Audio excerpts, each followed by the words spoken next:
네, 여러분 안녕하세요. 시사중국어학원 HSK 대표 강사 최은정입니다. 자, 오늘은요, 우리 7월 21일에 있었던 HSK 6급 문제 중에서 여러분이 또 앞으로도 계속 시험 준비를 하는 데 있어서 도움이 될 만한 문제들을 끄집어내서 같이 풀이하고 되돌아보는 시간 가져보도록 하겠습니다. 네, 먼저 독해 1부분부터 들어가도록 하는데요. 이번 독해 1부분 시험은 전반적으로 평이한 편이었고요. 조금 문제 너무 성의 없이 냈는데? 이렇게 내도 되나? 이런 생각이 들 정도로 딱 보면 이거 너무 틀렸다. 이런 문제들도 꽤 많이 출제가 됐던 것 같습니다. 그 중에서 우리 세 문제 한번 살펴보도록 하는데요. 먼저 52번 문제부터 같이 보도록 하실게요. 탄수화물中的. 자, 이게 뭔지 모르시더라도 어쨌든 꾸미는 말은 확실하겠죠. 이러이런 음료 속의 二氧化碳和糖分 이 두 가지 물질은 이렇게 하시면 되겠죠. 또 후이, 후이는 여러분 다들 아시다시피 조동사입니다. 조동사가 있으면 당연히 뭐가 나와야 되죠? 그렇죠. 동사가 나와야 되겠죠. 그런데 뒤에 한번 보시면 体内的脂肪, 우리 6급 단어로 지방이라는 단어가 나오고요. 更容易堆积, 저 멀리에 동사가 하나 있어요. 이건 뭔가 문제가 있다. 그쵸? 자, 전체적인 내용을 보거나 혹은 우리가 어떤 경우에 이렇게 뒤에 명사 그리고 또 동사가 이어져 나오나요? 바로 사동문이 되겠죠. 그래서 이 두 가지 물질이 하고 이 조동사에 걸리는 동사가 하나 들어가야 되는데 사동동사 시가 들어가면 될 것 같습니다. 뭐로 하여금, 체내 지방으로 하여금 更容易堆积, 더 잘 쌓이게 만들 수 있다. 네, 요렇게. 그래서 후이에 걸리는 동사가 빠진 상태로 문제가 출제되었고요. 자, 53번 같은 경우는 한번 보도록 하면 预防和治疗癌症 이라고 있어요. 요거는 뭐 어려운 단어가 별로 없기 때문에 암을 예방하고 치료하는 것은 对于什么什么来说 라는 구문이 보이죠? 뭐에 대해서, 뭐에 있어서 早期检查和诊断来说 라고 있어요. 초기 검사와 진단에 있어서 至关重要, 매우 중요합니다 라고 얘기했는데 뭔가 말이 좀 이상하지 않아요? 보시면 암을 예방하고 치료하는 것이 초기 검사와 진단에 중요한 게 아니라요. 초기 검사와 진단을 하는 것이 암을 예방하고 치료하는 데 중요하겠죠. 그래서 이건 완전 순서가 두 개가 바뀌었다. 네, 요렇게. 그나마 난이도가 좀 있는 문제들이었습니다. 자, 그 다음에 요 바로 전에 촬영했을 때 제가 여러분하고 수량의 표현 요거 했었어요. 수량의 표현은 뭐였냐면 뭔가 숫자하고 관련되는 표현은 2개 이상 쓰면 안 된다. 이렇게 얘기했었거든요. 예를 들어서 따 위에 대략이라는 말을 써서 이미 숫자를 어림수로 만들어 놨는데 또 뒤에 左右 이런 걸 쓴다거나 以上 같은 걸 쓴다거나 하는 것은 안 된다. 하나만 써야 된다. 이런 얘기 했었는데요. 네, 이번에도 똑같이 수량의 표현 문제가 출제가 되었어요. 자, 51번 한번 보시면요. 여기까지는 뭐 별거 없고요. 已经有将近 이라는 동사가 나왔어요. 将近 이라고 하면 어떤 숫자에 거의 근접하다 라는 뜻을 나타내는 동사예요. 자, 여러분, 그러면 이 동사가 나왔다면 어떤 숫자는 딱 정해져 있고 거기에 거의 가까워진다 라는 뜻이 돼야 되잖아요. 이 숫자는 흔들리지 않아야 되는데 뒤에 보니까 2000 뚜어를 써서 네, 넘는다라는 표현으로 숫자를 흔들고 있어요. 그러면 넘는다에 거의 가까워지면 이게 두 개가 의미가 충돌하게 되겠죠. 그래서 두 개 중에 하나만 써야 하는 수량의 표현은 한결같아요. 항상 수량 관련 표현을 2개 내서 그 중에 하나만 써야 되는 이 형태로 꾸준하게 출제되고 있는 중입니다. 그래서 지난 시험에 이어서 이번 시험도 네, 수량의 표현은 여전히 출제가 되었다는 점. 네. 자, 그 다음에 독해 3부분으로 들어가 보도록 할게요. 자, 독해 3부분 들어가기에 앞서서 보통 여러분들 중에 이렇게 배우시는 분들이 있을 수 있어요. A, B, C, D, E를 먼저 읽어두세요. 저는 요거에 굉장히 반대하는 편이에요. 왜냐하면 우리가 이 A, B, C, D, E로 제시된 5문장은 글의 순서에도 맞지 않고 그나마도 띄엄띄엄 떨어진 문장들이 나와 있는 거잖아요. 그래서 전혀 배경을 모르는 상황에서 지금 이거를 5개를 다 읽으면 해석이 더 안 돼요. 연결성이 없기 때문에. 그래서 저는 문제를 풀면서 그때그때 필요에 따라서 A, B, C, D, E를 읽는 것이 맞다라고 생각합니다. 자, 그러면 우리가 독해 3부분을 보면 맨 처음에 해야 되는 스텝 1부터 가르쳐 드릴게요. 관련사를 찾아라. 자, 관련사가 뭐죠? 如果就虽然但是이렇게 흐름을 잡아주는 복문이라 그러죠. 2개 이상의 문장을 예쁘게 연결을 해주는 단어들을 관련사라고 하는데요. 그 짝을 이용해서 문제를 풀 수 있는 경우가 독해 3부분에 꽤 많이 출제되고 있어요. 그래서 같이 한번 보도록 합니다. 먼저 어떻게 보시냐면 빈칸 앞쪽을 봅니다. 빈칸 앞쪽에 지금 71번 앞쪽에는 뭐 그런 관련사가 보이지 않죠? 72번은 완전히 마침표로 가로 막혔고 73번도 없고 74번 앞을 쭉 갔더니 뭐가 나오냐면 뿌진이라는 단어가 나와요. 뿌진이란 단어는 뭐뭐일 뿐만 아니라 이때 그렇다면 74번 빈칸에는 뿌진과 짝이 될 수 있는 관련사가 들어가면 굉장히 좋은 흐름이 될 수 있겠죠. A, B, C, D 중에 뭐가 있나 봤더니 하이가 보이더라고요. 물론 무조건 답이라고 할 수 없기 때문에 아주 자세하게 해석하지 않더라도 대략 흐름은 볼 필요가 있겠습니다. 한번 보도록 할까요? 他们不仅要为大熊猫们 네, 그들은 뭐일 뿐만 아니라 판다들을 위해서 뭐뭐를 해야 할 뿐만 아니라 还要 또 뭐도 해야 된다? 为熊猫 역시 판다들을 위해서 이런 것들을 해야 한다. 아주 자세한 해석은 필요 없죠. 이 정도만 봐도 이거는 확실히 답이 맞다는 걸 알 수 있습니다. 그래서 이미 하나를 제낄 수 있겠고요. 2를 제끼고 74번에 2가 들어가게 됩니다. 네, 75번도 앞에는 관련사가 없기 때문에 이런 식으로 먼저 빈칸 앞쪽에 문장이 시작되는 부분을 봐서 관련사의 시작 부분이 있는지 체크를 하는 게 첫 번째예요. 자, 두 번째 관련사는 A, B, C, D, E에서도 한번 찾아보는 겁니다. 자, A, B, C, D, E의 시작에 관련사가 시작되는 부분이 있는지 봤더니 B에 倘若라는 말이 있더라고요. 倘若는 여러분 如果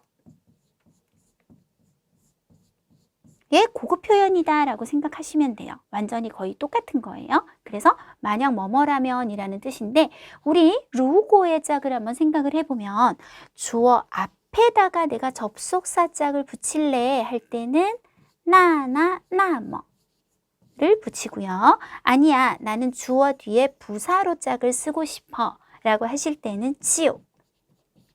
지우가 문장의 흐름을 연결해 줄 때 똑같은 단어들이 bien.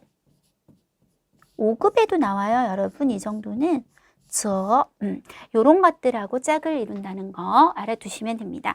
그러면 倘若가 빈칸에 들어갔을 때 뒤쪽에 요런 짝이 있어야겠죠. 그래서 빈칸 뒤쪽을 봅니다. 없죠.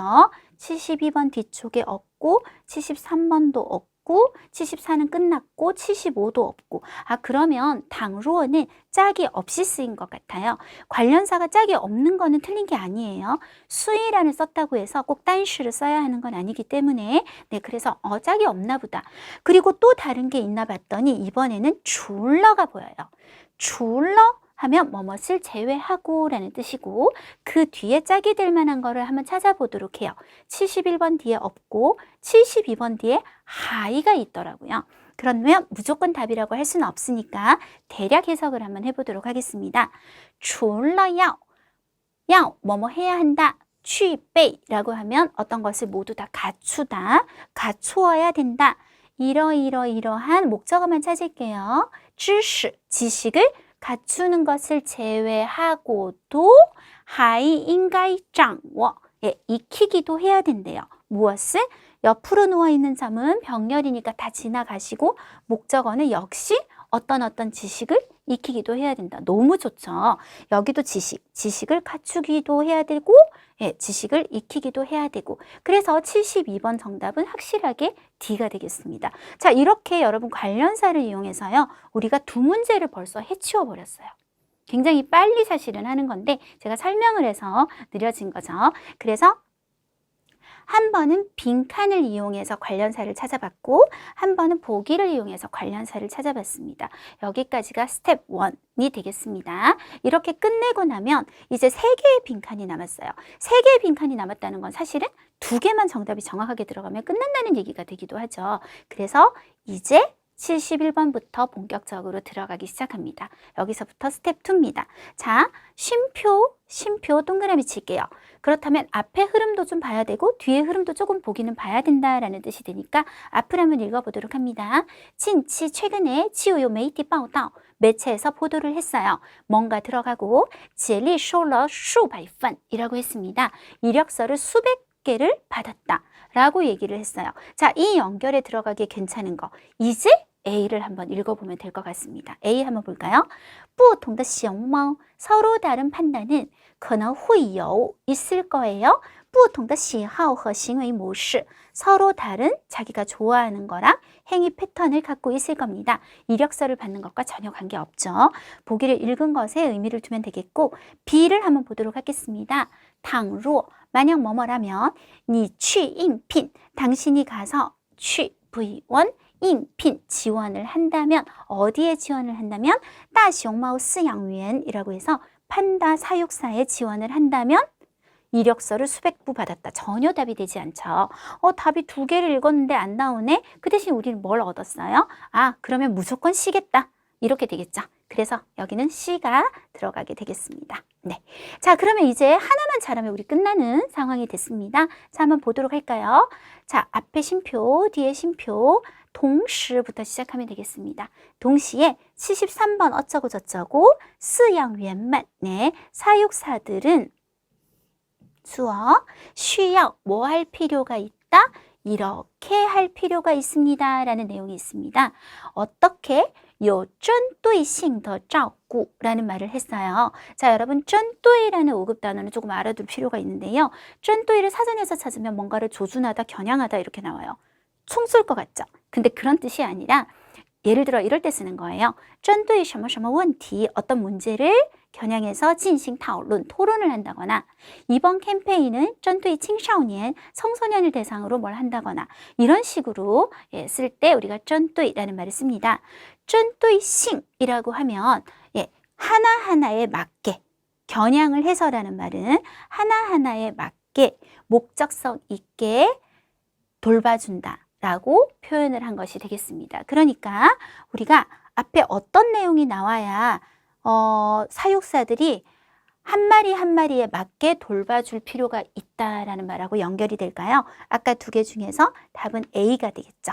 서로 다른 판다들은 서로 다른 습성을 가지고 있기 때문에 그때그때 한 마리 한 마리에 맞게 돌봐줄 필요가 있다. 그러면 저절로 75번은 B가 됩니다.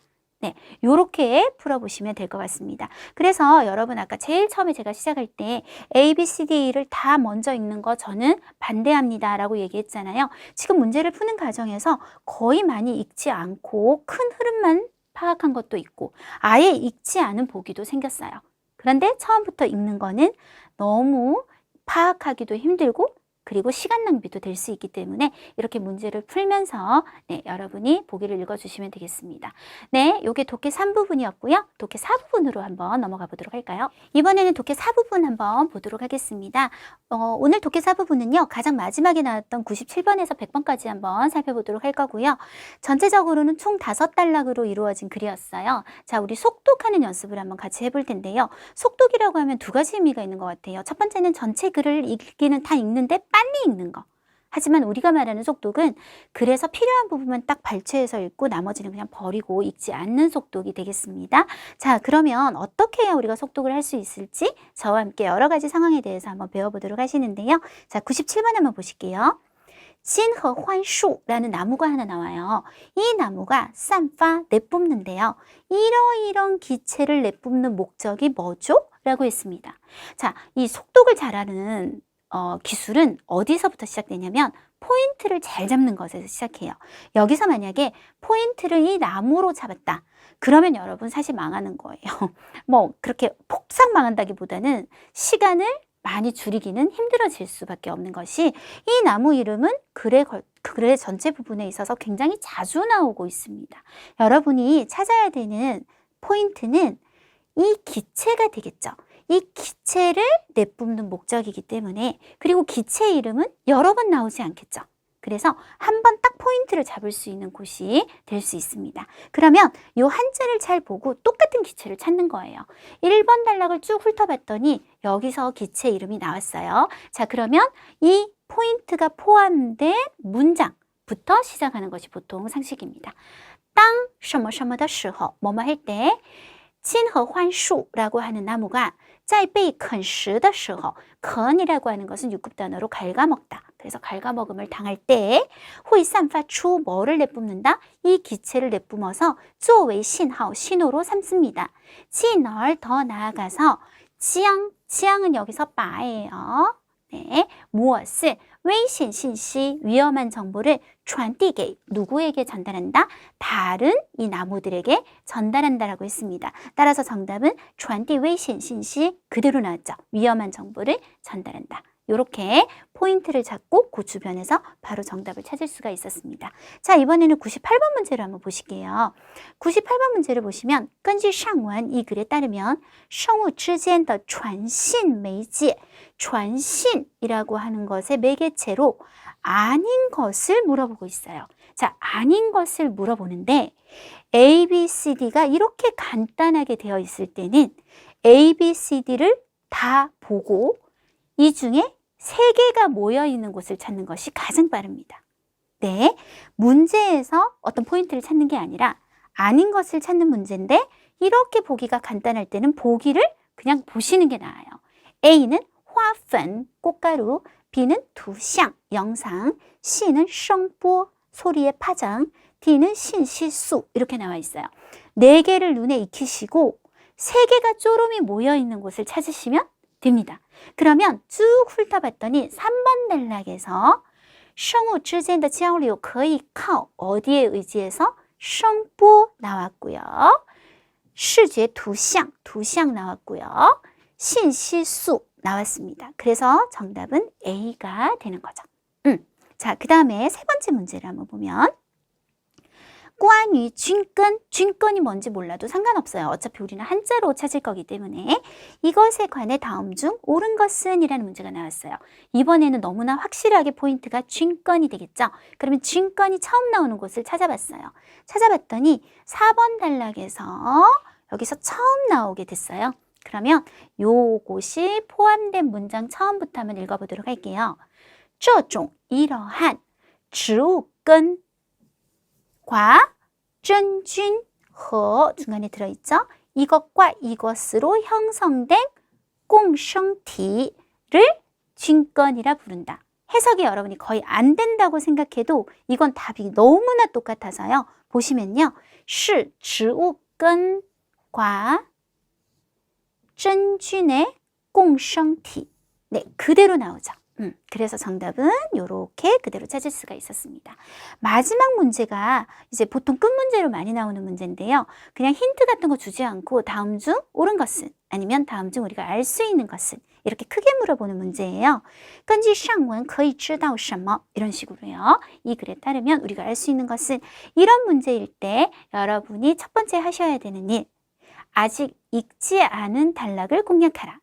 우리 4번 단락까지는 왔지만 5번 단락은 단 한 번도 본 적이 없죠. 그러면 5번 단락을 공략을 해보시면 됩니다. 所以 그래서 树木之间的交流 나무들 간의 교류는 基本 기본적으로 이 A 왜 B A를 B로 삼다. 특히 주를 써서 A를 주로 삼다. A 위주이다. 뭐 위주이다. 合作 서로 협력해서 抵御 막아내요. 外来风险 외부에서 오는 위험을 막아내는 위주이다. 그래서 정답이 거의 똑같이 있었어요. 树木交流 나무들 간의 요 교류는 이 什么什么为主 防御 동사가 살짝 바뀌기만 했거든요. 위험을 방어하는 것을 위주로 하고 있다. 라고 정답이 나왔습니다. 네, 이번 7월 시험은요. 굉장히 속독이 다 잘 되는 편이었어요. 그 중에서도 지금 나왔던 마지막 문제 97번에서 100번까지가 굉장히 속독이 잘 됐기 때문에 여러분하고 한번 풀어봤습니다. 자, 그 다음에 마지막으로 우리 쓰기도 한번 살펴보도록 하는데요. 2번 쓰기 같은 경우는 길이가 좀 짧았어요. 보통 1000자를 거의 맞춰서 출제가 되는데 한 900자가 조금 넘는 정도, 딱 봐도 길이가 짧았거든요. 그리고 굉장히 쉬운 편이었고요. 모든 학생들이 쓰기가 쉬웠다고 얘기를 하는 편이었으니까요. 네, 그래서 한번 살펴보도록 하겠습니다. 이번 쓰기의 주인공은 꽁샹 나이나이라는 할머니들이 되겠고, 좀 중요한 표현은요. 接送孩子, 아이들을 학교에 데려다주고 또 데리러 오고 하는 것들, 그리고 社区, 마을이나 단지를 나타내는 단어가 자주 나왔었고요. 총 6단락이었어요. 글이 길지 않으니만큼 단락도 그렇게 길지 않았는데요. 단락 같은 경우는 우리가 줄여쓰기를 하면 제일 일반적으로 많이 나오는 단락 개수가 4개에서 5개라고 제가 항상 얘기를 하고 있죠. 400자, 그래서 가장 일반적으로 많이 나오는 개수예요. 그래서 6개는 조금 많은 편이기 때문에 나중에 봐서 줄일 수 있으면 재분배를 한번 해보도록 하겠습니다. 자, 요약쓰기의 기본 규칙 다시 한번 읽어보도록 할게요. 이제 제가 입장에서는 매번 읽기 때문에 다시 한번 처음 보시는 분들은 귀 기울여 들어주시면 되겠고요. 자, 1번부터 봅니다. 단순히 단락별 요약이 아니다. 자, 무슨 얘기냐면 우리가 1번 단락, 2번 단락 이렇게 단락이 쭉 나옵니다. 단락이라고 하면 앞에 2글자만큼 띄어진 이 부분을 얘기하는 거죠. 자, 그런데 우리가 요번에는 굉장히 짧았지만 보통의 경우는 1000자가 이제 출제가 되고 요걸 400자로 줄이는 요약 쓰기를 하게 됩니다. 그러면 40%를 줄여내는 건데요. 이렇게 공부를 하시는 분들이 있어서 그래요. 단락별로 1번 단락에서 무조건 40%, 2번 단락에서 40%, 3번 단락에서 40%, 40%, 40% 이렇게 해서 쫙 연결하면 좋은 요약 장문이 될 것이다 라고 착각을 하시는 경우가 있는데 절대 그렇지 않고요. 이건 글 전체의 흐름이 굉장히 중요해요. 그래서 어떤 단락은 정말 한 80%를 써야 되는 단락이 있고 어떤 단락은 한 20%만 쓰고 그냥 넘어가도 되는 단락이 있는 것이지 이렇게 단락별로 요약을 한다고 생각하시면 안 되겠고요.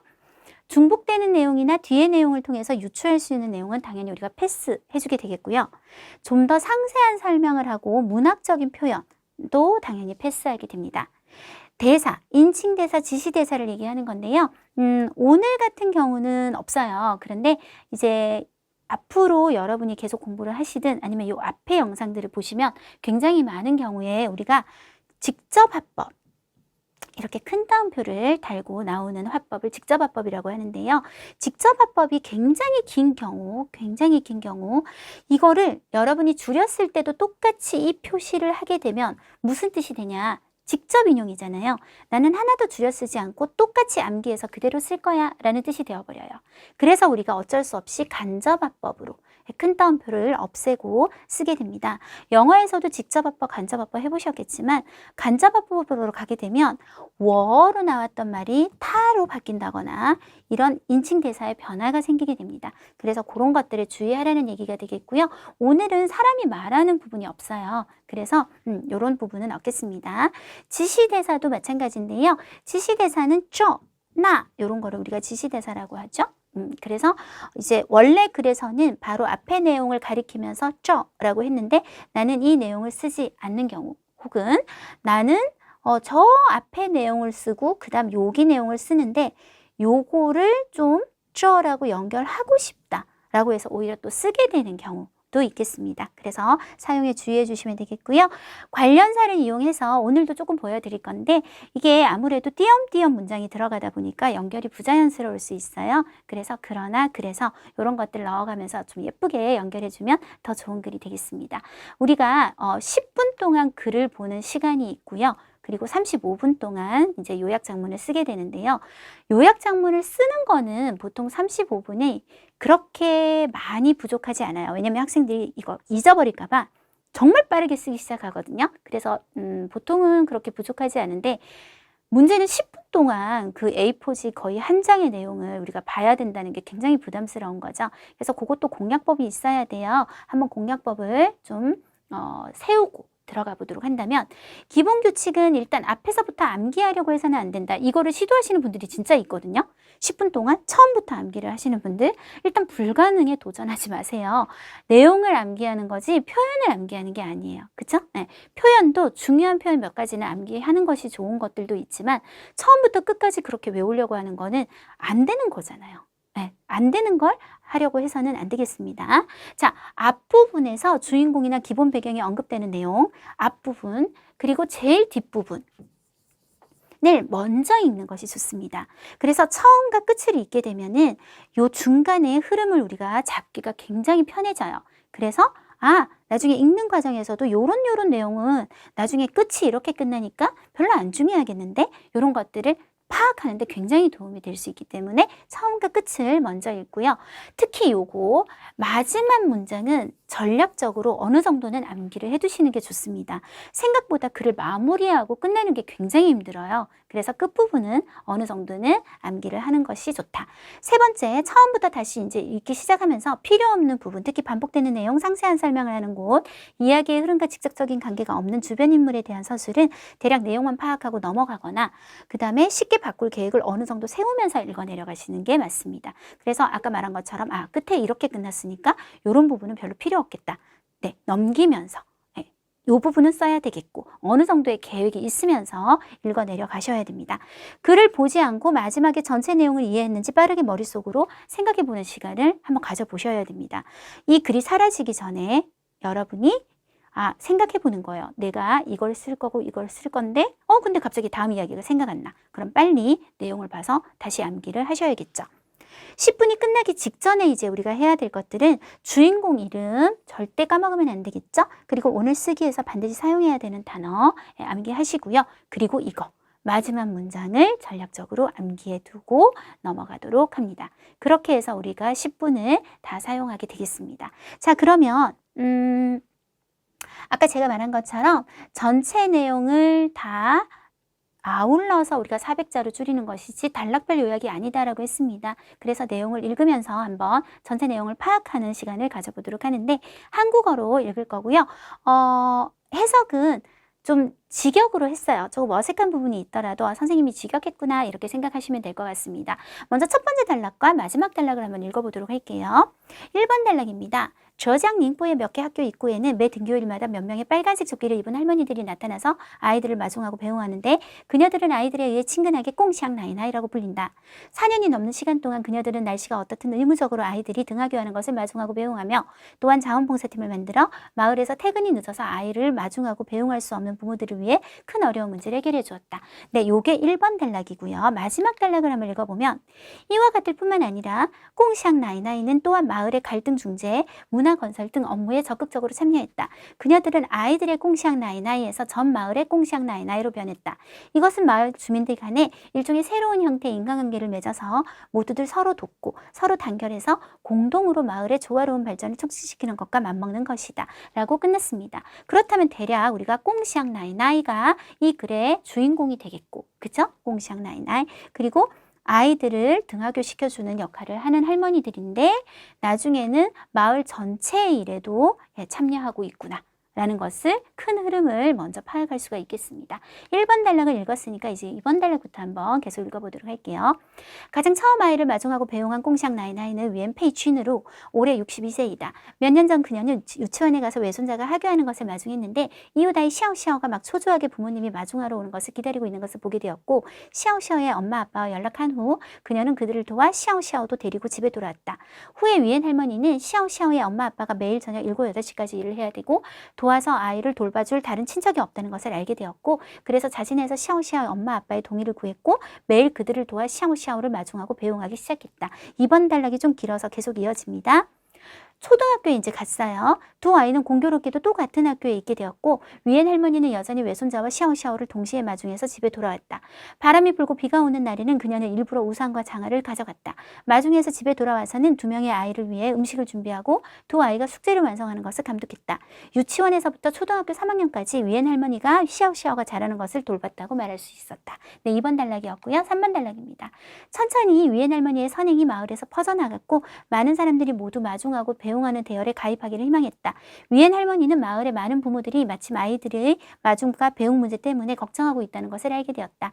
이런 상황에 근거해서 마을은 한 무리의 지원자 할머니들을 선발했고 그녀들의 나이는 62세에서 72세로 일정치 않았고 아이들과 함께할 바람도 뜻도 있었고 아이들과 함께한 경험도 있었다. 네, 4번 단락입니다. 2019년 9월 꽁시앙 나이나이 자원봉사팀이 성립되었다. 매 등교일에 꽁시앙 나이나이는 교대로 아이들을 마중했고 날씨가 어떻든지 관계없었다. 그녀들은 먼저 아이들을 마을의 여성 아동의 집으로 데려갔고 마지막 한 명의 아이가 부모님에 의해 데려가질 때까지 그들을 데리고 숙제를 하고 게임을 했다. 아이들이 즐겁게 공부하고 노는 것을 보면서 할머니들도 가득한 성취감을 얻었다. 사실 꽁시앙 나이나이 자원봉사팀만 있는 것이 아니라 할아버지들도 쉬고 있지 않았다. 할머니들이 마중하고 배웅하고 아이들과 함께하는 이 시간에 할아버지들은 집안의 가사 일들을 도맡았고 뒤에서 묵묵하게 지원하는 사람이 되었다. 네, 그 다음에 5번 단락이요. 4년간 꽁시앙 나이나이는 600명이 넘는 아이들이 등하교하는 것을 에스코트했고 부모들은 이에 대해 매우 고마워했다. 마을의 모든 주민들은 꽁시앙 나이나이를 보고 모두 마음속으로부터 그녀들을 위해 응원했다. 할머니와 아이들이 길에서 걷는 것을 보면 주민들은 모두 자각적으로 길을 양보해서 그들의 통행이 순조롭도록 확보해 주었다.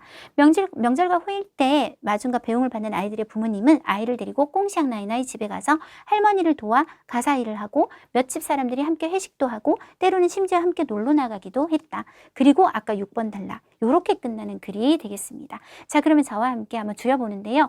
아까 처음에 얘기한 것처럼 이번에 글이 좀 짧았어요. 글이 짧으면 좋을 것 같죠, 여러분? 생각보다 좀 어려운 게 우리가 약간 40%가 아니라 한 46%, 48% 정도의 내용을 써야 되기 때문에 내용을 좀 많이 뽑아내야 돼요. 그래서 평상시보다 제가 써보니까 좀 더 많은 내용들이 나오더라고요. 그래서 한번 1번 단락부터 줄여보도록 하겠습니다.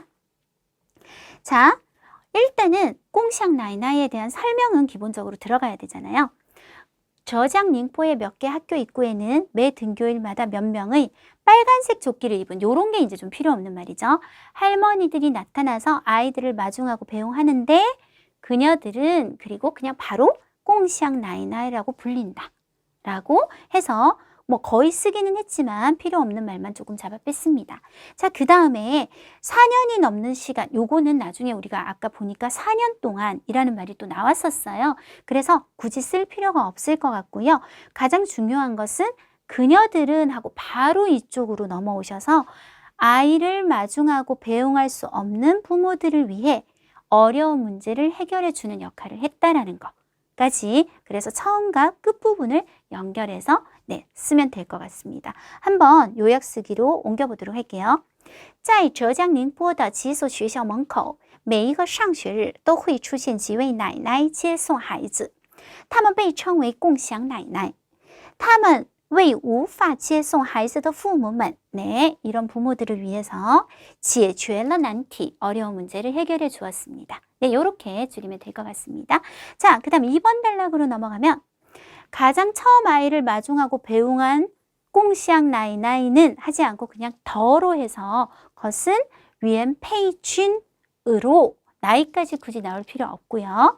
몇 년 전 그녀는 유치원에 가서 외손자를 마중했는데 이웃아이 샤오샤오가 막 초조하게 부모님이 마중하러 오는 것을 하지 않고 그냥 부모님을 기다리고 있는 것을 보게 되었다. 이때 뒤에 보시면 샤오샤오의 엄마 아빠가 연락한 후 샤오샤오를 그날 데리고 오죠. 근데 그거보다 나중에 어떤 배경으로 인해서 매일 샤오샤오를 데리고 오게 됐는지를 얘기하는 게 더 나을 것 같아요. 그래서 기다리고 있는 것을 보게 되었다. 후에 샤오샤오의 엄마 아빠가 매일 저녁 7, 8시까지 일을 해야 하는 것을 그녀가 알게 된 거예요. 알게 되었고 그래서 라는 연결을 좀 넣어주고 매일 그들을 도와 샤오샤오를 마중하고 배웅하기 시작했다. 그래서 왜 처음에 샤오샤오라는 아이를 이렇게 자기 외손자와 함께 배웅하고 마중하게 되었는지 그 과정을 기본적으로 설명을 하면 되겠습니다. 자, 한번 중국어로 바꿔보도록 할게요. 最早接送孩子的是袁佩君，几年前他去幼儿园接外孙 外孙하면 외손자예요. 외손자를 마중 갔는데 看到 누구를 보게 되었어요? 뭐를 보게 됐어요? 여기서부터 목적어, 여기까지 목적어. 邻居的孩子笑笑正焦急地等着家长. 예, 초조하게 부모님을 기다리는 것을 보게 됐어요. 후에 后来他得知 그녀는 알게 되었죠. 笑笑爸妈每天晚上工作到7、8点 한다는 것을 알게 되었고 于是를 연결로 하나 넣어줄게요. 그래서 开始每天帮忙接送笑笑 하기 시작했다. 네, 이렇게 하면 笑笑를 마중하고 배웅하기 시작한 배경을 어느 정도 설명할 수 있게 된 것 같습니다. 자, 다른 때보다 지금 노란색 비중이 굉장히 많은 편이에요. 다른 때는 천자였기 때문에 팍팍 쳐냈는데 이번에는 그렇지 않아도 충분히 400자가 되더라고요. 자, 그 다음 초등학교에 갔는데 자, 그 다음에 두 아이는 공교롭게 같은 학교에 있게 되었다. 굳이 안 해도 위엔 할머니는 여전히 두 명의 아이를 하는 말을 집어넣을게요. 빠를 이용해서 두 명의 아이를 마중해서 집에 돌아와서는 두 명의 아이를 위해 빼고 음식을 준비하고 두 아이가 빼고 숙제를 완성하는 것을 감독했다. 요렇게 여기는 좀 간단하게 적으면 될 것 같아요. 우리가 중요한 거는 위엔 페이쥔 할머니가 맨 처음에 샤오샤오라는 아이를 어떻게 하다가 이렇게 마중하게 되었는지가 중요한 거지. 초등학교 갔을 때 매일 우산을 들고 갔고 장화를 가져갔고 이런 거는 하나도 중요한 내용이 아니에요. 초등학교 때까지도 그걸 계속 했다는 것만 어느 정도 표시해 주시면 될 것 같아요. 그래서 到了小学 위엔 나이나이 仍会 여전히 빠를 이용해서 两个孩子 두 명의 아이를 接回家后 집에 데려와서는 准备食物 음식을 준비하고 监督完成作业 숙제하는 것을 감독했다. 이렇게 하시면 될 것 같습니다. 여기는 많이 쓸 필요가 없을 것 같고요. 네, 이제 3번 단락으로 넘어갑니다. 천천히는 굳이 안 써도 될 것 같죠? 위엔 할머니의 선행이 마을에서 퍼져나갔고 많은 사람들이 모두 이 마중하고 배웅하는 대열에 가입하기를 희망했다. 네, 즉 위엔 할머니의 선행으로 인해서 사람들이 나도 이런 걸 해보고 싶다라는 생각이 들었다는 거기 때문에 좀 중요한 문장이 되겠습니다. 그 다음 문장은 사실상 위엔 할머니가 주어가 되어 있거든요. 위엔 할머니가 마을의 많은 부모들이 마침 아이들의 마중과 배웅 문제 때문에 걱정하고 있다는 것을 알게 되었다라고 했는데 굳이 그럴 필요가 없을 것 같아요. 그래서 할머니가 안 게 중요한 게 아니라 그냥 바로 마을의 많은 부모들이 마중과 배웅 문제 때문에 걱정하고 있었고 이런 상황에 근거해서 빼고 마을은 한 무리의 지원자 할머니들을 선발했다. 그 뒤에 나이가 어떻고 아이들과 함께할 마음이 있었고 당연히 마음이 있었으니까 지원했겠죠. 그래서 이런 것들은 더 상세한 설명이 들어가는 부분이라 쓰지 않아도 될 것 같습니다. 자, 중국어로 한번 바꿔볼까요? 袁奶奶的善举선행이在社区传开了. 네, 퍼져나갔어요. 很多人都希望加入接送队伍.队伍라고 하면 대열. 이런 대열에 가입하기를 희망했다. 社区有许多家长为뭐 때문에? 接送问题 때문에 烦恼, 걱정을 하고 있었어요. 所以 그래서 社区选拔了, 선발했어요. 一批志愿者奶奶를 선발했습니다. 네, 이렇게 하시면 되겠죠. 자, 4번 단락 가볼게요. 2019년 9월 꽁시앙 나이나이 자원봉사팀이 성립되었다. 네, 성립되었다. 이제 정식으로 성립된 거니까 이런 문장은 써주시고요. 자, 그 다음 문장 보세요. 매 등교일에 꽁시앙 나이나이는 아이들을 마중했고 날씨가 어떻든지 관계없었다. 똑같은 얘기가 앞에 있었죠. 쓸 필요 없겠고요. 그녀들은 아이들을 마중한 후, 요 말이 원래 없었는데 집어넣었어요. 마중한 후 아이들을 마을의 여성 아동의 집으로 데려가는 게 중요한가요? 하나도 안 중요하죠. 그들을 데리고 뭘 해요? 숙제를 하고 게임을 했다. 요게 중요할 것 같고 아이들이 즐겁게 공부하고 노는 거 그게 뭐예요? 숙제하고 게임하는 거잖아요. 그러니까 그냥 아이들을 보면서 할머니들도 성취감을 얻었다. 라고 끝내시면 됩니다. 자, 그 다음에 뒤에 할아버지들 얘기가 나오는데요. 할아버지는 사실은 요 글에서 아주 중요한 인물은 아니에요. 그래서 굳이 쓸 필요가 저는 없다고 판단을 해서 아예 빼버렸어요. 자, 그러면 중국어 한번 보실까요?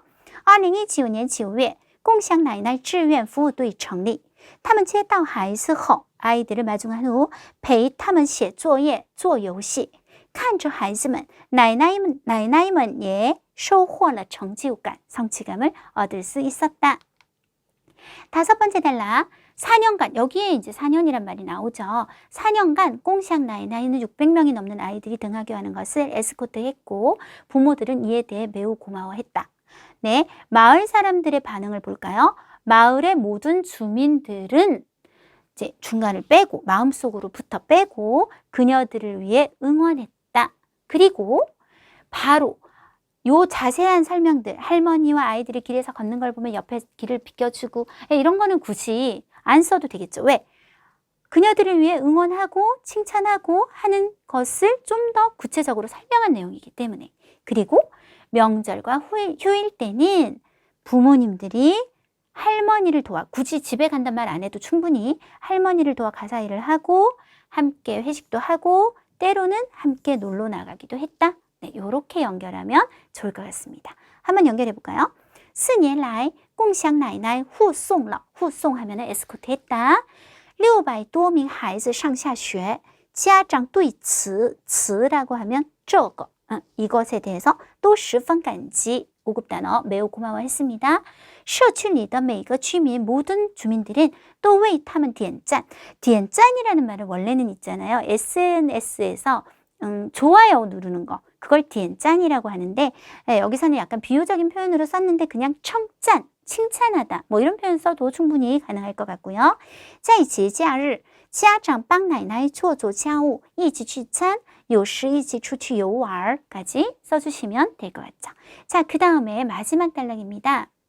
이와 같을 뿐만 아니라 굳이 쓸 필요 없고 꽁샹 나이나이는 또한 마을의 갈등 중재 문화 건설 이런 거 다 적을 필요 없어요. 그냥 다른이라는 말로 대체해 버릴게요. 다른 업무에도 참여했다. 그녀들은 아이들의 꽁샹 나이나에서 전 마을의 꽁샹 나이나로 변했다. 요거는 결국은 같은 말이 될 것 같고요. 이것은 마을 주민들 간의 일종의 새로운 형태의 인간관계를 맺어서 모두들 서로 돕고 서로 단결해서 라는 말을 빼도 공동으로 함께 라는 말로 충분히 대체가 될 것 같습니다. 공동으로 마을의 조화로운 발전을 촉진시키는 것과 맞먹는 것이었다. 그 정도로 가치 있는 일이었다. 우리 뭐뭐와 맞먹다 라고 할 때 5급 단어 相当于 써주실 거예요. 자, 그러면 한번 중국어로 바꿔볼까요? 共享奶奶还参与社区的其他工作로 바꿔버리면 됩니다. 这相当于 이것은 뭐와 맞먹고 뭐와 같은 것이다. 在社区居民间建立关系 관계를 맺다라는 따페이죠.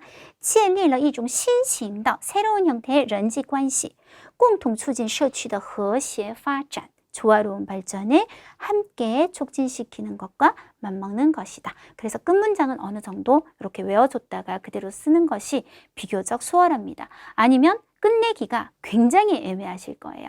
네, 이렇게 한번 줄여봤는데 어떠세요, 여러분? 확실히 제 강의를 좀 들어오신 분들은 아시겠지만 한 페이지에 노란색이 평상시보다 좀 많다는 거 느끼셨을 거예요. 하지만 이렇게 썼을 때 정확하게 거의 400자에 딱 맞게 여러분이 정리됐다 이렇게 생각하시면 될 것 같습니다. 자, 그러면 우리가 단락을 조금 다시 한번 재분배를 해보도록 할게요. 총 6개 단락이었거든요, 원래. 그런데 1번 단락은 꽁샹 나이나이에 대한 소개였으니까 일단 하나 빼고요. 2번에서 3번 단락은 우리 아까 첫 번째 꽁샹 나이나이 웬페이준이라는 할머니, 그 할머니가 샤오샤오를 배웅하고 마중하기 시작해서 그것이 이제 꽁샹 나이나이로 가게 되었다라는 그 과정. 을 2번 단락으로 합쳐버리도록 하고 4번, 5번 단락은 꽁샹 나이나이의 성립과 4년간의 활동 그리고 주변 사람들의 반응들을 3번 단락으로 그리고 마지막 단락 마을의 다른 일에도 참여하게 되면서 조화로운 발전을 촉진했다는 것을 마지막 단락으로 해서 총 4단락으로 줄이면 훨씬 깔끔한 요약 쓰기가 될 것 같습니다. 이 쓰기는 제목이 너무 확실하지 않나요? 꽁샹 나이나이 말고는 저는 생각나는 게 없었어요. 여러분 더 좋은 생각이 있었다면 여러분의 생각대로 하셔도 좋겠습니다. 자, 이렇게 해서 우리가 쓰기까지 한번 정리를 해봤는데요. 제가 지금 온라인 강의를 하고 있어요. 요즘은 강의를 PPT를 이렇게 칠판에 띄우고 이렇게 선생님이 요 노트북을 이용해서 수업을 하고 이런 수업을 이제 많이 하죠. 저도 그거를 한번 해봤는데요. 저는 개인적으로 굉장히 공부 효율이 떨어진다라고 생각을 했어요. 그래서 온라인 강의 요즘 많이 들으시잖아요. 이게 전국에서도 들으실 수 있고, 그리고 또 멀리, 강남역에서 멀리 계신 분들도 와서 들으실 수 없는 분들도 네, 온라인 수업을 들으실 수 있는데요. 온라인 수업도 마찬가지더라고요. 그런 식으로 이렇게 줄치고 저희가 잘 안 보이고 이런 수업은 아무래도 집중도가 많이 떨어지고 그렇더라고요. 그래서 저희 최은정 사단의 온라인 강의는요. 이렇게 수능 선생님들처럼 그냥 진짜 수업하는 것을 같이 보여드리면서 네, 수업을 하고 있습니다. 그리고 수업 도중에 여러분하고 아이 컨택도 하고 또 이름도 불러드리고 하면서 같이 생생하게 진짜 말 그대로 오프라인에 있는 것처럼 수업을 하고 있습니다. 그래서 앞으로 저희 최은정 사단의 온라인 강의에도 많은 관심 부탁드립니다. 자, 오늘은 여기까지 하고요. 다음 시험도 저는 참여해서 또 이런 것들은 학생들한테 가르쳐 드리면 앞으로 굉장히 도움이 되겠다 싶은 포인트들을 쏙쏙 뽑아서 여러분에게 이렇게 정확하게 전달해 드리도록 하겠습니다. 수고하셨습니다.